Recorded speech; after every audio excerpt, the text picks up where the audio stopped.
Kumusta mga ka-EV? Welcome sa panibagong episode ng Go E-Vehicle. At ngayon mga ka-EV, pag-usapan natin ang Nano Box ng Dongfeng Motors. Alright?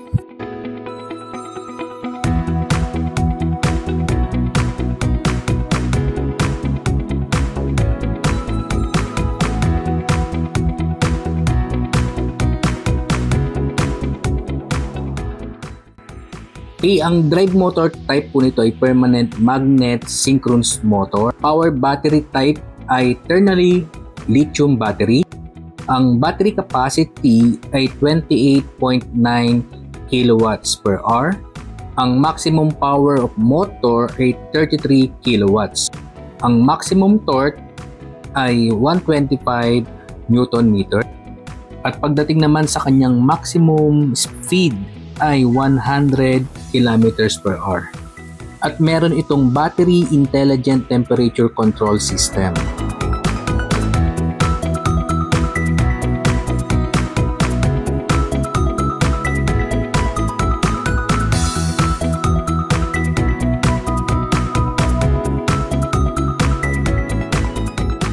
Okay mga ka-EV, eto i-explain natin ano bang meron dito sa loob ng Nano Box.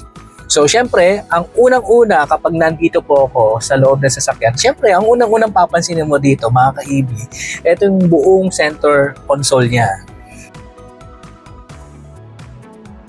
So, syempre, very impressive din ang kanyang cluster panel. So, kaysa cluster panel niya, kung makikita nyo dyan, kung makikita nyo dito, mga ka-EV, normal lang naman, ang kaibahan lang kapag naka-electric vehicle tayo, ay meron siyang battery percentage dito. So, kung mapapansin nyo dyan, battery percentage niya is 51. At dito, yung distance ng 51, makikita mo din dyan na tulad niyan, meron pa siyang 176 kilometers na pwede niyang itakbo. So, guys, sa mga nagtatanong sa YouTube ko, sa nagko-comment, paano kung malobat? Guys, meron tayo dito, makikita natin kung gaano pa katagal ang itatakbo ng isang EV. So, ikaw at tayo na gumagamit nito, responsibilidad natin na titingnan muna natin yan. Kung aabot ba tayo dun sa pupuntahan natin o hindi. Kung hindi, you better na, syempre, i-charge mo to sa gabi. Or yung hindi mo siya gagamitin. Siguro hindi naman tayo magdadrive ng 24 hours. May time talaga na matutulog din tayo at kasabay ng pagtulog natin, ayun, pwede tayo mag-charge. So, yan. Dito makikita mo yung odometer. Mga normally makikita mo sa mga sasakyan na yan. Wala nang problema dyan. Dito, kapag naka-okay, yan yung indication na naka-ready siya. So, yan. Ito yung kanyang mga drive indicator niya. Ngayon, naka-neutral. Kapag nilagay mo sa reverse, ayan, maririnig mo at magbabago tong dito sa kanyang center panel o yung infotainment panel niya. So, ganun pa rin mga ka-EV, neutral, and then drive. Makikita mo dyan. Diba? So, yun nga, kanina, na-try natin yung eco mode. Dito, mga ka-EV, ang kanyang eco mode. Okay. Ayan. At yan, kapag pinindot mo yan, makikita mo dito mga ka-EV yung eco mode. Kapag tinanggal ko, ayan, naka-sports mode po kapag wala po yung eco mode. Dito sa infotainment panel niya, makikita mo dito yung radio, ito yung, kung gusto mo, pwede mo siyang i-connect sa Bluetooth mo Ang connectivity po ng ating pong infotainment is Bluetooth. Ito, media. So, pwede mo i-connect sa cellphone. Nandyan, meron siyang radio. Pagdating sa kanyang aircon, mga ka-EV, kung mapapansin niya dito, ay talagang, actually, ang lamig niya. Totally, ang lamig niya. Naka-number 3 kami. At ang kanyang aircon is, ayan pa lang, nasa parang pinaka-1 pa lang na bar. So, napakalamig. Yan yung kanyang mga aircon vent. So, napakaganda. Dito, sinara ko na nga kanina, mga ka-EV. Pagdating naman, mga ka-EV, dito sa kanyang mga aircon, normal na nakikita natin, syempre dito, katulad nga sinasabi ko lagi, kaya meron siyang heater, ay because sa China o sa mga ibang mga bansa, meron silang winter season. Sa atin dito, wala tayo, pero dito lang tayo mag-i-stay, diba? Ito yung kanyang AC power button. Okay? Ito yung adjustment ng blower natin kung gaano kalakas. At dito mga ka-EB, kung saan papunta yung hangin. Dito, ito yung kanyang power window switch. Okay? Pag click ko to mga ka-EB, titingnan nyo dito mga ka-EB Ayan, mabubuksan dito sa aking bandang left. Alright. So, ito naman, ito yung sa kanyang sa kabila mga ka-EB. Ito yung sa kabila naman. Kung bubuksan mo yan, napakaganda rin. So, ipatint nyo lang kung gusto nyo, kung bibili nyo to. So, ito yung sa defog, no? Sa likod. So, hazard. Okay, ngayon naka-hazard tayo. So, ito yung kanyang gear selector. Sa ngayon, nasa drive tayo. Neutral pala natin for safety. So, ngayon, ito yung kanyang gear selector na napakaganda rin. Actually, ang ganda rin ng kanyang center console. So, may iba-ibang kulay to mga ka-EB. Depende sa preference nyo kung anong kulay. Sa ngayon, ito nire-review natin. Ito yung kulay, blossom pink nila. Pagdating dito, mga ka-EB, ito yung kulay niya sa loob. Right? So, light interior po sila. So, ayan, ang ganda. Plastic materials lang po itong ginamit dito. But, para siyang napakaganda. May mga makikita kayo dito na mga design. So, dito, sabi ko nga lagi, napakakinis. Ang ganda, napaka-elegant tingnan ng kanilang pagka-plastic. Plastic lang pero elegant, no? Para siyang naka-ceramic coating. No? Yun ang napansin ko. Guys, ang ganda ng kanyang center console dito. So, naka-elevate ito, di ba? To get more space para dito sa ating bottle holder. Okay? Dito ay meron siyang coffee cup holder. Okay? At dito, makikita mo dito yung eco, tsaka yung kanyang sports mode. At meron din siya dito mga ka-EB charging port at cigarette lighter. Okay.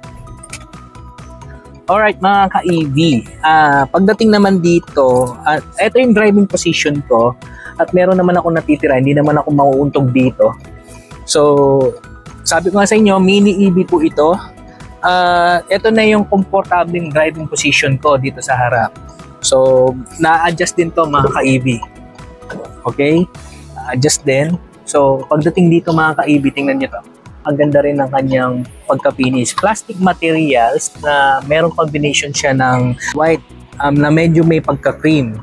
So, dito mga ka-EB, may accent siya ng light green. Okay? Ito, this is blue. So, itong kanyang door lock ay naka-chrome accent. Okay? So, dito may bottle holder. At ito yung kanyang handle dito. At pagdating naman dito mga ka-EB, mapapansin nyo, yung iba kasing mga tinitipid na. Pero dito hindi nila tinipid. At dito yung kanyang adjustment pagdating sa kanyang side mirror. Okay? At ito, meron siyang ditong door lock, window lock. Okay? Para at least hindi paglaruan ng mga bata, di ba? Dito na siya, nalalak na siya. Ito naman mga ka-EV, ito yung kanyang set o pag-reset sa mga nandito. Kalagay ng trip meter, di ba? Yun, sa time, dito natin siya kakalkalin. Okay? Pagdating naman dito mga ka-EV, ay dito, normal, hindi ko normal na nakikita meron tong gantong adjuster. Ito, pwede mong i-adjust yung ating ilaw kung gusto nating i-low or babaan yung kanyang brightness dun sa headlight niya. Ito yon, ibaba at i-full. Pagdating naman dito sa kanyang likuran, mapapansin natin dito, sabi ko nga sa iyo, ito yung aking seating arrangement ko dun sa harap. Nakikita nyo ako ngayon, meron pa akong isang piece na very maluwag pa rin, spacious pa rin dito pagdating dito sa kanyang likuran. So, kagaya sa harap, meron siyang accent ng light green, then blue pa rin. So, may power window at ito yung kanyang lock. Dito sa likod ng kanyang driver's seat ay merong bulsa. Lagayan ng mga maliliit na bagay, kagaya ng cellphone or tablet, anything. Dito sa likod, eto na yung seating arrangement ko. So, I'm 5'7" pag nakasapatos na makapal. Okay? 5'6" lang po ako. Ito po yung aking headroom. So sakto lang. Pero napaka-spacious dito. Maluwag. So, kahit tatlo po dito na kasing size ko ay very convenient pa rin. Isofix pa rin mga ka-EB. Makikita nyo rito, may Isofix siya para sa child seat natin.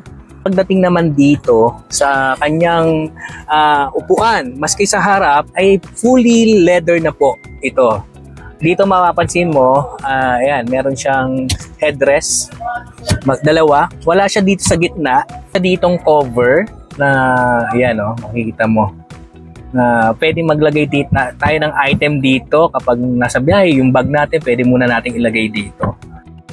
At dito naman, ito yung kanyang ilaw dito sa may harapan. Okay, dito sa kanyang visor, dito sa may driver side, wala po siyang mirror. Pero, pagdating dito sa kabila, sa ating passenger seat, ay meron po siyang mirror.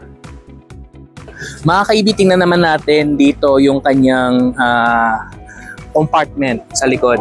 Gaano ba ito kaluwag? Ayan, kung mapapansin nyo dito mga ka-EB na napakaluwag po ng kanyang compartment. Ito po yung sinasabi ko, pwede nyo itong tanggalin, natatanggal naman ito. Pwede nyo siyang i-remove kung masyadong marami yung inyong dala-dala. So, di ba? Ayan, pwede siyang nare-remove ito mga ka-EB. Mga EB, ito yung kanyang AC charger. So, pang ano lang tayo, pang bahay lang to mga ka-EB. At dito, makikita nyo sa ilalim mga ka-EB, ayan, early warning device. Ito yung sealant. So, kung naplatan ka mga ka-EB, meron kang sealant na libre.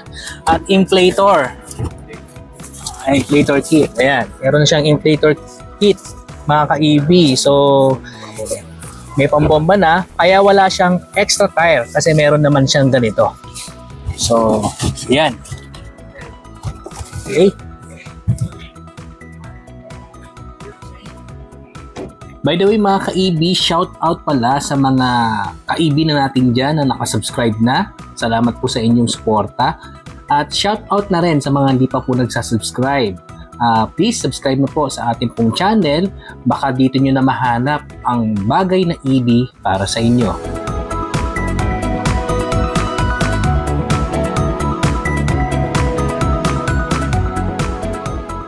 Mga ka-EV, dito sa kanyang charging port ay meron siyang dalawang klase. So, meron tayong DC. Okay. Ito yung kanyang DC mga ka-EV. At AC. Ito yung pang home charging lang natin. Para po sa mga bago lang sa mga EV, ang AC ay pang home charging. Ito yung umaabot ng 10 hours ang full charge. Pagdating naman sa DC, ito po yung fast charging niya na 1 hour lang fully charged na po from 0 to 100%. Alright? Okay, dito sa kanyang front face, makikita natin dito yung kanyang headlight. Square shield diamond headlamp ang tawag po dito. At yan ay nakikita nyo na meron siyang accent na white dyan sa gilid ng headlight na may lining ng black. At dito, ang kanyang LED daytime running light. Okay. At pagdating naman dyan sa may baba, nakikita nyo dyan na meron siyang accent na white, okay, na lining dyan sa baba na nakakapagdagdag ng angas din pagdating dito sa mini EV na ito. Okay. Dyan din, meron din siyang black matte lining papunta dyan sa kanyang tapalodo. Kung mapapansin nyo, no? Nauuso na yan ganyang mga lining sa kanyang tapalodo. Bulb type pa ang kanyang signal light dito sa may front, pero ang kanyang signal light dito sa kanyang side mirror ay LED na. Dito naman sa likod, yung signal light niya ay bulb type pa, and the rest of tail light ay lahat ay LED na. At isa pang maganda rito, mga ka-EV, meron siyang railings dyan sa taas na nakakadagdag forma sa mini EV na ito.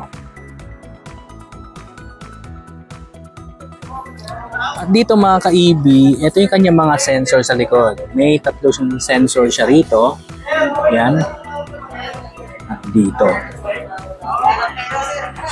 So mga ka-EV, meron din siyang box na emblem dito. Okay, ito po ay Nano Box. So isa pa sa napansin ko dito mga ka-EV ay meron siyang brake light din dito. So apat na po ang kanyang brake light at isa yung nasa ilalim. Guys, ang kanyang size ng gulong ay 165 by 70 by R14. Magandang size na ito para sa mini EV na ito. At isa pa, yung kanyang rim ay alloy rim na at hindi na to yung cab hub lang, 'di ba? Mas magandang klase na po ang kanyang rim na meron pong logo ng Dongfeng. Pagdating sa braking system, sa front ay ventilating disc brake type na at sa likod ay drum type pa. MacPherson independent suspension naman para sa kanyang front suspension, torsion beam dependent suspension para sa kanyang rear suspension. Meron na rin tong EVD or brake force distribution system at TPMS, tire pressure monitoring system. At isa pa sa mga nagustuhan ko dito mga ka-EV na alam natin na ito pong EV na ito ay nakasabay na sa uso, meron siyang mobile app remote control. Okay? May access ito pagdating sa ating door control, air condition, vehicle location, charging management, and vehicle condition. Okay? Na pwede mo itong ma-diagnose through our cellphone. Guys, meron itong 4-color variant. Okay? Lotus Leaf Blue, Egg White, Coffee Black, at yung ating ni-review na Cherry Blossom Pink. Guys, itong mini EV na ito ng Dongfeng Nano Box fully electric vehicle ay may SRP na 888,000 pesos. Alright mga ka-EV, kung gusto nyo pong makita ito pong EV na ito, itong mini EV, Dongfeng Nano Box. Meron po silang showroom dito sa may tapat ng Meralco dito sa Pasig City, dyan sa Barangay Ugong. Alright? At meron din po silang showroom dito sa Molino Boulevard. Kung taga Cavite ka mga ka-EV, pwede nyo kayong pumasyal dyan sa may Molino Boulevard, Bacoor, Cavite. Mga ka-EV, I suggest at I recommend na kung bago nyo bilhin ang ganitong mga klaseng EV ay dapat ay ma-test drive nyo para ma-feel nyo na itong EV na ito na ba ang bagay na EV para sa'yo. Let's go! Again, maraming salamat sa Dongfeng Motors Philippines sa pagpapahiram ng kanilang unit na Nano Box. And again, salamat din po kay Sir John at Sir Joshua sa kanilang pag-assist sa akin. Let's go!